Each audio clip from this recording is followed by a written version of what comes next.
और ऐसे सवाल छूट ही जाते हैं परीक्षाओं में। देखो, इसको बहुत आसान है, कोई दिक्कत इसमें बिल्कुल भी नहीं है। कैसे करेंगे समझते हैं। एक सौ कितने रुपए हैं हमारे पास? हमारे पास इतने रुपए हैं, और इसको हमें बांटना है 1/2, एक और 2/3 और 4/5, इतने बांटना है हमें। तो हम लिख देंगे 1/2, 2/3 और 4/5। हमें इसमें बांटना है पैसे को। बिल्कुल आसान है। हम इनका निकाल लेंगे एलसीएम सबका। तो एलसीएम हमारा आना है 30। 2 से जाएगा 15 बार भाग, अनुपात लिखेंगे। और 3 से जाएगा 10 बार, ऊपर हो जाएंगे 20। 5 से जाएगा 6 बार, ऊपर हो जाएंगे 24। ये हो गया अनुपात 15, अनुपात 20, अनुपात 24। हमें बताना है बीच का अनुपात। तो हम यहाँ पे लिख देंगे 15, 20 और 24। हमें बताना है बीच का, यानी ए वाला अनुपात। तो हम लिखेंगे 20, हम लिखेंगे 177 गुणा 20, कुल कितने में से? तो 35, और 35 में जुड़ेंगे हमारे कितने? 24। तो हो जाएंगे हमारे कितने? 59, 59। अब 59 से हमें देना है इसमें भाग, तो भाग जाएगा हमारा 3 बार में, और ये हो गए हमारे 20 3 60। हमारा 60 रुपए हो गया इसका आंसर। ठीक है, कर लोगे? कोई दिक्कत? चलो यहाँ देखेंगे।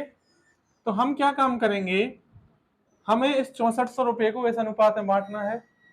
तो चुटकी बजाएंगे और काम हमारा हो जाना है। इसके बटे में करेंगे हम 1, उसका निकाल देंगे लासा, तो 15 लासा हो गया। 5 से देंगे इसमें भाग 3 बार, और 3 के ऊपर गुणा, तो हो गए 9। 1 से देंगे 15 में भाग, तो 15 बार जाएगा। और 15 का जब ऊपर गुणा करेंगे तो हो गए 30। अनुपात 3 से भाग देंगे 15 में, तो 3 बार जाएगा, सॉरी 5 बार जाएगा, और 5 के ऊपर गुणा करेंगे तो हो जाएगा 25। ये बन गया अनुपात हमारा 9, 30 और 25। हमें क्या बताना है? दूसरे कारीगर का अनुपात, यानी कि उसका हिस्सा बताना है। तो पूरे पैसे हैं 6400, दूसरा कारीगर का अनुपात जो है वो है 30। कितने में से? तो 25 में 30 जुड़ेंगे तो हो जाएंगे 55, और 55 में 9 जुड़ेंगे तो हो जाएंगे 64। तो 64 से जाएगा यहाँ पे भाग 100, और 100 का होगा 30 में गुणा, तो हो जाएंगे 3000। और ऐसे सवाल छोड़ के आओगे तो भगवान माफ आपको नहीं करेगा। इस सवाल को हमें वैसे ही करना है जैसे हमने पिछला वाला किया था, बहुत ही आसान है, समझते हैं। निकाल लेंगे एलसीएम, तो आ जाएगा 16, और 2 से जाएगा भाग तो कितनी बार में? 8 बार में, और ये जाएगा 4 बार में, और ये जाएगा हमारा 5 बार में। हमारा अनुपात बन गया 8, 4 और ये 5 अनुपात हमारा बन गया। हमें बताना है सबसे बड़े भाग और सबसे छोटे भाग में कितने रुपए का अंतर होगा, ये हमें बताना है। तो आप देख लो, सबसे बड़ा भाग है 8 और सबसे छोटा भाग है 4, और पैसे हैं कितने? 68,000। तो लिखेंगे 68,000 गुणा 8 और 4 में कितने का अंतर है? 4 का। 8 4 12, 12 और 5 17। 17 से भाग देंगे जाएगा 4 बार में। 4000 का गुणा होगा 4 में, तो हो जाएंगे 16,000, और ये हमारा हो गया आंसर। या तो फिर सबको करके सबके निकालो, इसका भाग निकालो, इसका भाग निकालो, इसका भाग निकालो, फिर सबसे छोटा भाग घटाओ, तो बहुत बड़ा हो जाएगा सवाल। ऐसे ही किया होगा तुमने, यही कर लो ना शॉर्ट में। ऐसे ही करना है। देखेंगे सवाल, देखने में बहुत कठिन लग रहा है, और अगर आपको आता है तो पेन चलाने की इसमें जरूरत खास नहीं है कुछ। समझेंगे सवाल को। एबीसी में हमें इसको बांटना है और बताना है कि ए को कितने रुपए यहाँ पे मिलने वाले हैं। तो देखो, हम लिखेंगे ए, बी और सी। ए बी यानी कि 5, 2, और बी सी 7 और 13। ए हो गए हमारे 35, ए हो गए हमारे 14, और ए हो गए हमारे 26। ए बन गया अनुपात। हमें बताना है ए का भाग, यानी ए का भाग है 35, और कुल पैसे हमारे पास इतने, और 35 और इनको जोड़ देंगे तो 14 और 26 हो गए 40। 40 में जोड़ेंगे 35 तो हो गए 75 नीचे, और 75 से जाएगा एक बार भाग, तो हो जाएंगे 350।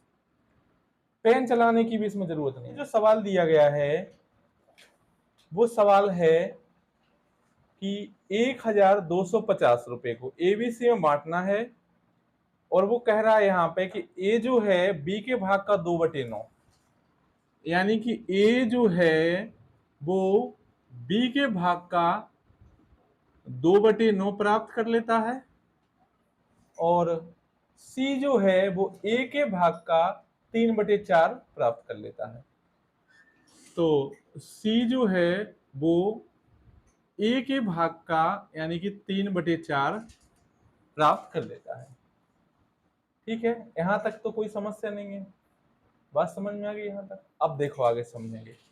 हम 9 का मल्टीप्लाई करेंगे इक्वल के इस तरफ, तो ये हो गए हमारे 9a बराबर 2b, यानी कि a बटे b बराबर 2/9।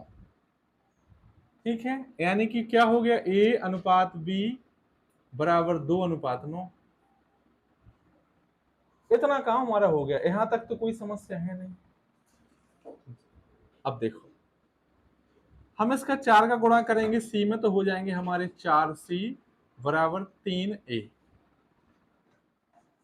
अब हम करेंगे c और बटे में करेंगे a, तो 3 तो यहीं रहेंगे लेकिन 4 नीचे, यानी कि c अनुपात a बराबर हो गया हमारा कितना, 3:4। ए हो गया। हमें बताना है कि तीनों के हिस्से ए को कितने रुपए, बी को कितने रुपए और सी को कितने रुपए। कैसे बताएंगे तो समझेंगे कैसे। हमें इसका बनाना पड़ेगा एक मिक्स अनुपात। ये सब अलग अलग घूम रहे हैं, इनको पकड़ के कहाँ करना पड़ेगा, एक जगह इकट्ठा करना पड़ेगा इनको। तो सबको हम ले आते हैं एक जगह। देखो कैसे ले आएंगे सबको एक जगह। देखो हम देखेंगे कि 2 बार इसमें कौन कौन है, तो ए 2 बार हमें दिख रहा है। तो आपको पता है अनुपात में नियम है कि जो भी 2 बार होगा उसको कहां रखा जाएगा, बीच में। यानी कि ए 2 बार है तो ए को कहां रखेंगे, बीच में रखेंगे। तो हम लिखेंगे सबसे पहले बी, तो बी अनुपात ए बीच में रखा जाएगा क्योंकि 2 बार है, और फिर रखा जाएगा सी, तो हमने रख दिया सी को। अब देखो बी कितना है हमारा, तो ए हमारा है कितना 2 और बी है हमारा कितना 9, तो बी की जगह लिखेंगे हम 2, सॉरी बी हमारा 9 है तो 9, और ए हमारा 2 है तो 2। अब ए हमारा कितना है 4, तो लिखेंगे 4, ए 4 है और सी है 3, तो लिखेंगे 3। इतना हमने काम किया।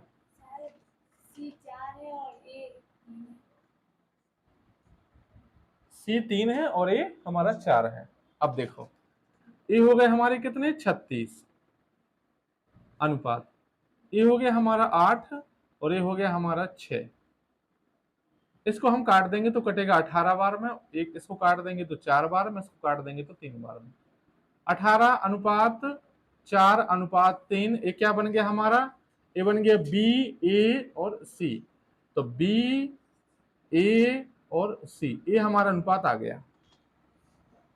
अब हम निकालेंगे कि ए को कितने रुपए मिलेंगे, तो देखो कैसे निकालेंगे, यहाँ पे छोटी यहाँ पे निकालते हैं। तो ए को कितने रुपए मिलेंगे, तो देखो कुल पैसे कितने हमारे पास 1250, तो 1250 है, और ए का हिस्सा कितना है 4, तो लिखेंगे 4। कुल कितने में से, तो 18 और 4 22, 22 में जोड़ेंगे 3 तो हो गए 25। 25 से इसको काट देंगे तो 5 बार में, यानी कि 50, और 50 से 4 में गुणा होगा तो 200, तो ए को मिल गए 200 रुपए। तो फिर बी को कितने मिलेंगे, तो बी को लिख देंगे यहाँ पे, लो पैसे हमारे पास हैं 1250 गुणा बी को कितने मिलते हैं 18, तो लिख देंगे 18। कुल कितने में से, तो 25 में से। 25 से इसमें काटेंगे तो जो कटेगा 50 बार में, तो 50 का गुणा होगा 18 में तो 900, तो बी को मिल गए हमारे 900 रुपए। अब बचा सी, तो सी को कितने रुपए मिलेंगे, तो 1250 है गुणा सी है कितने 3, तो 3 और कुल कितने 25 में से।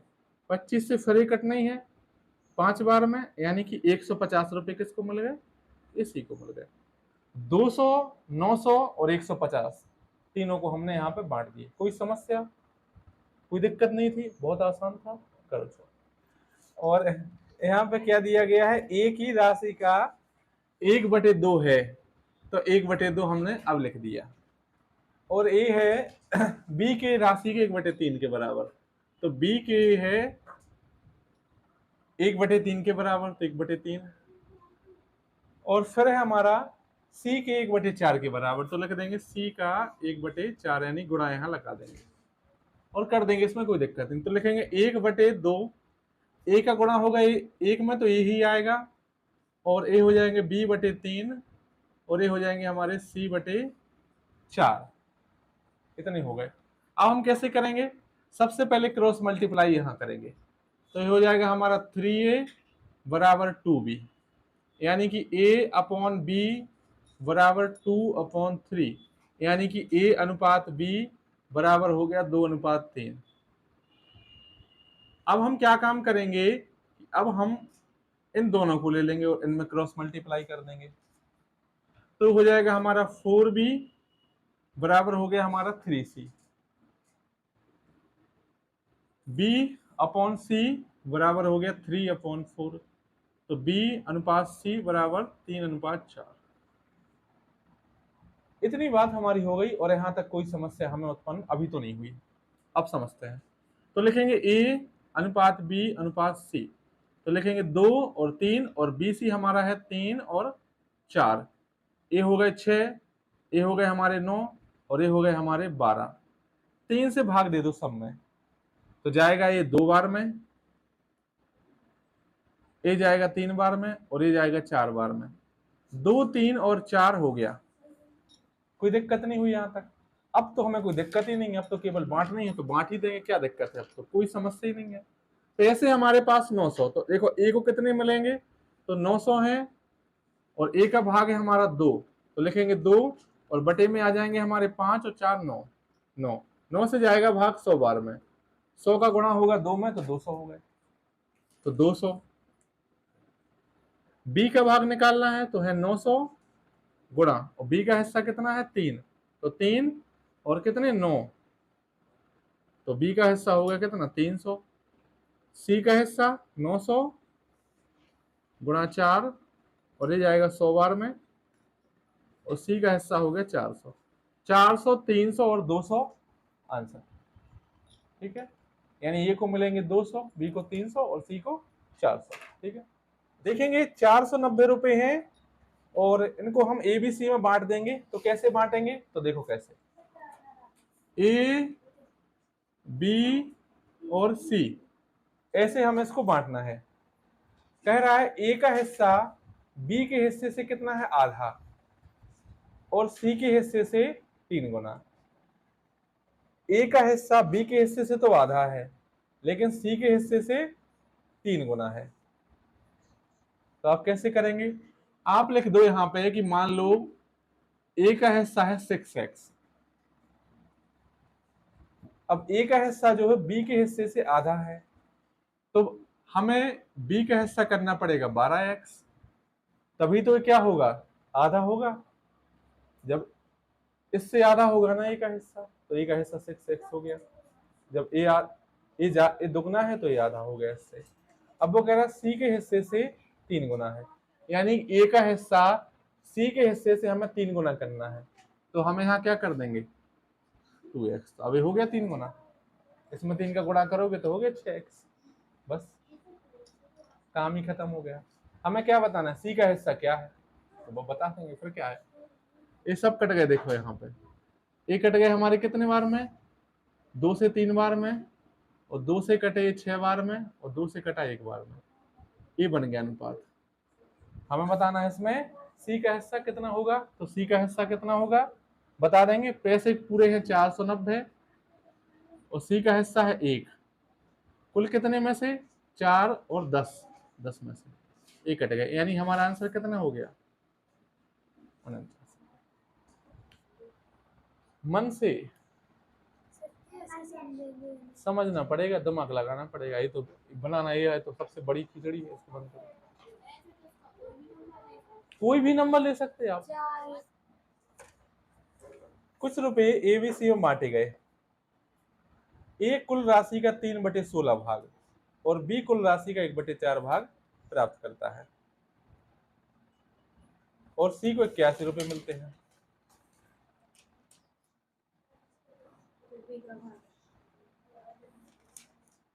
देखो कितने रुपए हैं कुल मिला के हमारे पास, वैसे तो है ही नहीं, एक सी को मिल रहा है 81 रुपए, तो हम लिख देंगे कि सी को मिल रहे हैं यहाँ पे 81।